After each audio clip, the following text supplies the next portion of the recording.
Today, as we walk with Jesus, we're going to see the resolve of Jesus. Nothing can divert him from the task that he has at hand. And now it's true that we won't see all of that from this passage, though we know it to be true from the rest of the Gospels. But in this passage, we see Jesus setting his face like flint to fix it indeterminately in a direction. And we're also going to see the response of some folks, and we're going to look at those things. And Jesus doesn't allow any of the distractions to draw his attention from where it needs to be. His attention is fixed on going to Jerusalem. And so as we come to this passage, Jesus doesn't say anything in this passage. It's the narrator speaking. And yet, there's a powerful message in here or two for us. So, this is from Luke chapter 9, verses 51 to 56.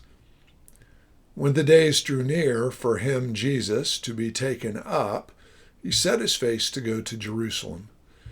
And he sent messengers ahead of him, who went and entered a village of the Samaritans to make preparations for him. But the people did not receive him, because his face was set toward Jerusalem. And when his disciples James and John saw it, they said, "Lord, do you want us to tell fire to come down from heaven and consume them?" But he, Jesus, turned and rebuked them. And they went on to another village. So here are the things that I want us to get. First of all, Jesus, he set his face to go. He fixed firmly in his mind. He had an established purpose. It's very much the idea, and this is the analogy that I remember in a previous study that I've done on this verse.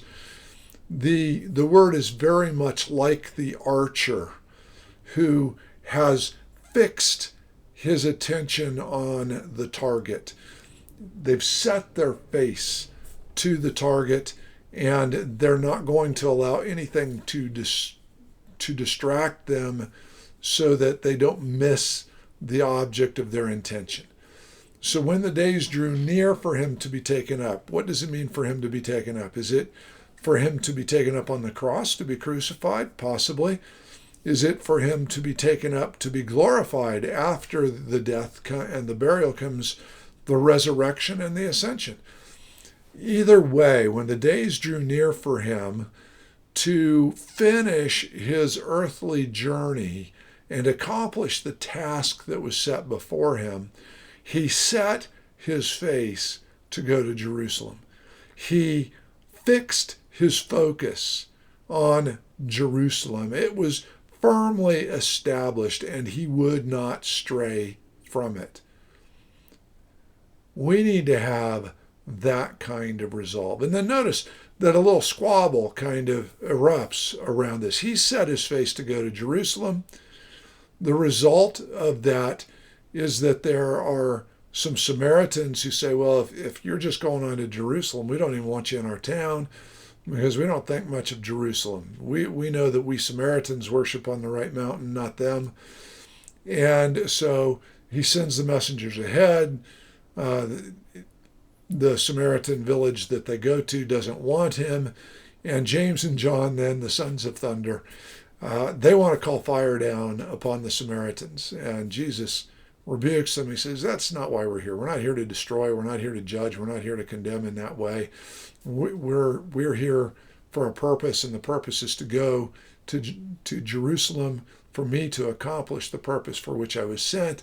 And so they went on to another village. He rebukes James and John, and they just stay on course.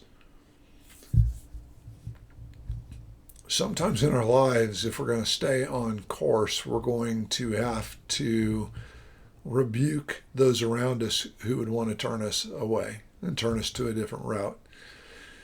And Brothers and sisters, hear me. I don't know that it is always 100% clear in your minds when God has directed you to do something. But whenever you know for certainty that God has called you to do a specific thing, set your face to do that task. Don't be distracted and don't let anyone get between you and accomplishing that. Make sure you stay focused on what God has given you to do, because he'll bless that. There will be plenty of distractions. I mean, you got the Samaritans who reject Jesus because of his decision. You have James and John who want to, bring judgment down from heaven on them because of it. And Jesus just, no, let's not get into all that. We're about something particular here. We have a purpose to uphold. We have something to accomplish. Let's keep moving in the right direction. So if you have something that God has laid on your heart and mind to do for the Lord, if you know it's what you are to be doing, don't let anyone distract you or dissuade you.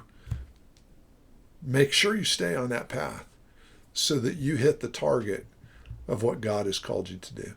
Well, God bless you as you walk with Jesus today, accomplishing his will in your life.